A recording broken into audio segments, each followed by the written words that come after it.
अस्सलाम वालेकुम नाज़रीन, उम्मीद करती हूँ आप सब खैरियत से होंगे। आज की इस वीडियो में हम बात करेंगे drama serial Kurulus Osman season 4 episode 92 के बारे में। तो चलिए शुरू करते हैं आज के वीडियो को शुरू करने से पहले चैनल को सब्सक्राइब कर दीजिए। आज की एपिसोड का आगाज़ कुछ इस तरह से होता है। कुस्तंतुनिया शहर का मंजर दिखाया जाता है, जहाँ पे शहनशाह एंग्वियोनिकोस कांता कोज़नुस की अंगूठी को ढूंढ रहे होते हैं। तो वहीं पे ओलोफ आ जाता है। शहनशाह उससे कहता है कि कांता कोज़नुस की अंगूठी तुमसे पहले यहाँ पर पहुँच गई है, जबकि तुम इसके खादिम थे। ओलोफ कहता है मैं सिर्फ ईसा अलैहिस्सलाम की खिदमत करता हूँ। इस पर शहनशाह कहता है अगर मुझे तुम पर यकीन ना होता तो मैं तुम्हें कांता कोज़नुस के साथ ही दफन कर देता। कांता कोज़नुस ने अपनी हैसियत के मुताबिक सज़ा पाई है। अब मैं उसकी गलतियों को दुरुस्त करने जा रहा हूँ। तुम्हारे गले में ये स्लेब, मैं तुम्हारे ईसाई होने का सुन चुका हूँ ओलोफ, लेकिन तुम्हें इस बात का सबूत देना होगा। इस पर ओलोफ कहता है। सुनने के बाद ओलोफ कहता है आपने बिल्कुल ठीक सुना है, मैंने अजीम ईसा का मज़हब इख्तियार कर लिया है और अब मैं छोटे से छोटे मकसद के लिए भी खून बहाऊंगा। मैं जब तक इस सरजमीन से मुसलमानों का खात्मा नहीं कर देता चैन से नहीं बैठूंगा। ओलोफ की बात सुनने के बाद शहनशाह अपने कमांडर से कहता है कि तमाम सिपाही बाहर चले जाओ। तमाम सिपाही बाहर चले जाते हैं। शहनशाह फिर ओलोफ से कहता है कि मैं जानता हूँ, तभी मैंने तुम्हें यहाँ बुलाया। दूसरी जानिब सोगोत में जानदार कह रहा था उस्मान साहब हम कैसे लड़ेंगे, किस ताकत के जरिए लड़ेंगे। उस्मान साहब कहते हैं जो हमारे सामने पहाड़ बनकर खड़े होते हैं, वक्त आने पर हम उन्हें रेजा रेजा कर देते हैं, घास की तरह बना देते हैं। आने तो दें, वो जैसे आएंगे वैसे ही चले जाएंगे। सुनने के बाद याकूब साहब कहते हैं कि उस्मान साहब जब आपका कबीला 100 खैमों पर मुश्तमिल था तब भी हम मंगोलों को कुत्ते और बिल्लियों की तरह काट रहे थे। आपके पास कौन सी ताकत है जिससे आप उनको रोकेंगे? आपका माजी क्या है? आपके पास कोई ताकत, कोई मुजाहिद नहीं है। आपका ये ख्वाब पानी की तरह बह जाएगा और आप इस पानी में गर्क हो जाएंगे। उस्मान साहब कहते हैं जिन ताकत की बिना पर मैंने घियातों को कैद किया था उसे यहाँ से निकाल बाहर किया था। जिन दुश्मनों के नाम से आप खौफजदा होते हैं मैंने उन्हें इन सरजमीनों में दफन कर दिया है।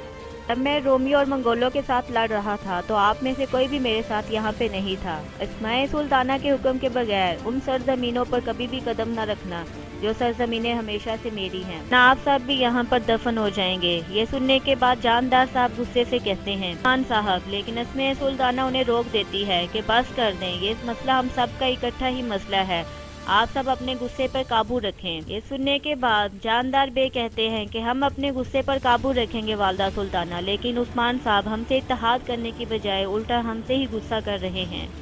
तुर्गुल साहब कहते हैं कि अगर जानदार साहब आपको ये लगता है कि अपनी सरजमीनों की हिफाजत के लिए हम आपसे भीख मांगेंगे तो होश में आए, या तो आप में ये हिम्मत नहीं है कि आप मजलूमों के लिए साथ दे सके। इसकी बात सुनने के बाद जानदार बे कहते हैं तो तुम तुर्गुत हो, उस्मान का साया। तुर्गुत साहब कहते हैं बिल्कुल, हम अच्छाई का साया हैं, लेकिन मैं देख रहा हूँ कि आप मुझे शैतान का साया लग रहे हैं।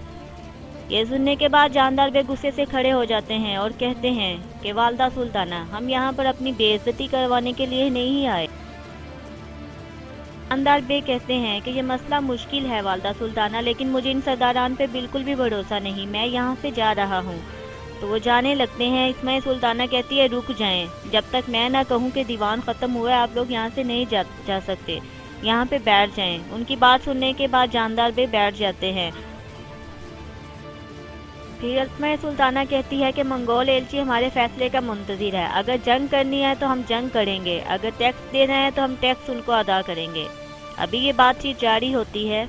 आउची अंदर आता है और कहता है कि मंगोल एलची अंदर आना चाहता है। वालदा सुल्ताना कहती है उसे अंदर आने दो। मंगोल एलची अंदर आता है और कहता है कि महसूलात में 3 गुना इजाफा कर दिया गया है क्योंकि समागर का सर काटा गया है और कमांडर नेमान ने उस्मान का सर तलब किया है। दूसरी जानिब शहनशाह ओलोफ से कहता है कि मैंने मुसलमानों के खिलाफ एक बहुत बड़ा लश्कर तैयार किया है और इस लश्कर की क़यादत तुम करोगे। ओलोफ इस पे कहता है कि मैं अपनी आखिरी सांस तक हज़रत ईसा अलैहिस्सलाम की खिदमत करूँगा और इस स्लेब की मदद से हज़रत ईसा अलैहिस्सलाम के नूर को बुझाने वाले तमाम लोगों का सर कलम कर दूँगा। ये ज़्यादा मुश्किल भी नहीं होगा क्योंकि इस्माइल सुल्ताना ने एक बार फिर से इत्तेहाद तोड़ दिया है और वो मंगोलों के इसके खिलाफ तैयार कर रही हैं। ये सुनने के बाद शहनशाह कहते हैं तुम छुपकर अपना वजीफ़ा अदा करोगे, तुम छुपकर इस्माइल सुल्ताना का साथ दोगे कि उसे बिल्कुल भी मालूम ना हो सके कि हज़रत ईसा अलैहिस्सलाम की फ़ौज उसके शहर में दाखिल हो गई है। آخر ان کا اتحاد ان کے انجام تک پہنچے گا۔ پھر ہم زیادہ دیر تک نہیں چھپیں گے اور میدان جنگ میں ان کا سامنا کر کے ان سب کو مار دیں گے۔ میری بات غور سے سنو اولوف۔ دوسری جانب دیوان میں دکھایا جاتا ہے عثمان صاحب ایلچی سے کہتے ہیں کہ میں نے نہیں سنا، دوبارہ سے بولو تم نے کیا کہا۔ ایلچی کہتا ہے کہ میں نے سنا تھا سرداران بے وقوف ہوتے ہیں، لیکن سرداران تو بہرے بھی ہوتے ہیں۔ ایمان سماگر کے بدلے دیت چاہتا ہے اور تمہارا کٹا ہوا سر بھی چاہتا ہے عثمان۔ عثمان صاحب کہتے ہیں اگر میں اپنا سر دیتا ہوں تو کیا وہ ان سرزمینوں کو چھوڑ دے گا؟ وہ ایلچی کہتا ہے نہیں، دیت بھی دینی پڑے گی اور آپ لوگوں کو یہ ٹیکس بھی ہمیشہ دیتے رہنا ہوگا۔ وہ ان سرزمینوں کو جہنم بنا دے گا۔ ایلچی کی بات سننے کے بعد عثمان صاحب کہتے ہیں ہاں تو تمہیں میرا سر چاہیے؟ یہ کہنے کے بعد عثمان صاحب کھڑے ہو جاتے ہیں اور غصے سے کہتے ہیں نہ تو میں تمہیں محصولات دوں گا نہ ہی اپنا سر دوں گا، اور اسی ایلچی کی تلوار نکال کے وہیں پہ عثمان صاحب اس کا سر قلم کر دیتے ہیں، جبکہ عثمان صاحب کے سپاہی منگول سپاہیوں کو پکڑ لیتے ہیں۔ یہ دیکھنے کے بعد تمام لوگ وہاں پہ کھڑے ہو جاتے ہیں اور ہکا بکا رہ جاتے ہیں۔ پھر عثمان صاحب اس ایلچی کا سر اٹھاتے ہیں اور کہتے ہیں کسی نعمان کے پاس لے جاؤ اور اسے کہو کہ اگر وہ اس سرزمینوں کا خاتمہ چاہتا ہے تو اسے بولو کہ آ جائے، میں اس کا انتظار کر رہا ہوں۔ سلطانہ کہتی ہے عثمان صاحب یہ آپ نے کیا کیا؟ عثمان صاحب کہتے ہیں کہ میں نے اسے اپنی رائے بتا دی ہے، ہم جنگ کریں گے۔ یہ سننے کے بعد یعقوب صاحب کہتے ہیں کیا تم نے ہم سے پوچھا؟ تم اکیلے ہی یہ سب کچھ کر رہے ہو، تم نے ہم سے پوچھا کہ جنگ لڑیں گے یا نہیں؟ عثمان صاحب یہ سننے کے بعد کہتے ہیں کہ آپ اپنی دولت پر ناز نہ کریں، آپ اپنے سپاہیوں کے زیادہ ہونے پر ناز نہ کریں۔ اگر آپ بہادر ہیں تو جنگ میں میرا ساتھ دیں، اور اگر آپ بزدل ہیں، ابھی یہ کہہ رہے ہوتے ہیں تو کراسی بے کہتے ہیں کہ ہم بزدل نہیں، ہم بہادر ہیں اور ہمارے پاس تعداد بھی ہے جنگ لڑنے کے لیے۔ کہ عثمان تم ہمیں بہت بڑی جنگ میں دھکیل رہے ہو، تم جانتے ہو کہ کمانڈر نعمان کی تعداد بہت زیادہ ہے، ان کے پاس بہت زیادہ فوج ہے، تم ایسی جنگ میں ہمیں دھکیل رہے ہو کہ ہم سب کا خاتمہ ہو جائے گا۔ یہ سننے کے بعد عثمان صاحب قرآن پاک کی ایک آیت پڑھتے ہیں، لوگ تم سے جنگ کرنے کے لیے اکٹھے ہو رہے ہیں، لیکن ان سے ڈرنے کی بجائے ان کے دلوں میں ایمان کا اضافہ کر دیا۔ انہوں نے کہا اللہ ہمارے لیے کافی ہے اور وہی بہترین کارساز ہے۔ اس کے بعد عثمان صاحب کہتے ہیں کہ مجھے آپ سب کے فیصلے کا انتظار رہے گا، میں دیکھوں گا کون مرد ہے کون مومن۔ یہ کہنے کے بعد عثمان صاحب اپنے سپاہیوں کے ساتھ وہاں سے جانے لگتے ہیں۔ دوسری طرف آگ تیمور اپنے گھوڑے سے کہہ رہے ہوتے ہیں کہ اب وہ آئے گی یا نہیں، میں نے اسے بہت زیادہ ناراض کیا، پتہ نہیں وہ آئے گی یا نہیں۔ اسی دوران الچیچک اپنے گھوڑے پہ آتی ہوئی دکھائی دیتی ہے، اسے دیکھنے کے بعد آگ تیمور مسکرانے لگتا ہے اور کہتا ہے وہ دیکھو وہ آ گئی۔ الچیچک گھوڑے سے مخاطب ہو کے کہتی ہے کہ تم مجھے بیوقوف سمجھتے ہو؟ تم نے بالکل ٹھیک کہا، اگر پرانی الچیچک ہوتی تو بالکل بھی نہ آتی۔ یہ الچیچک بہت بیوقوف ہے، یہ اپنے دل کی سنتی ہے اور اپنے دل کو بالکل بھی روک نہیں پاتی۔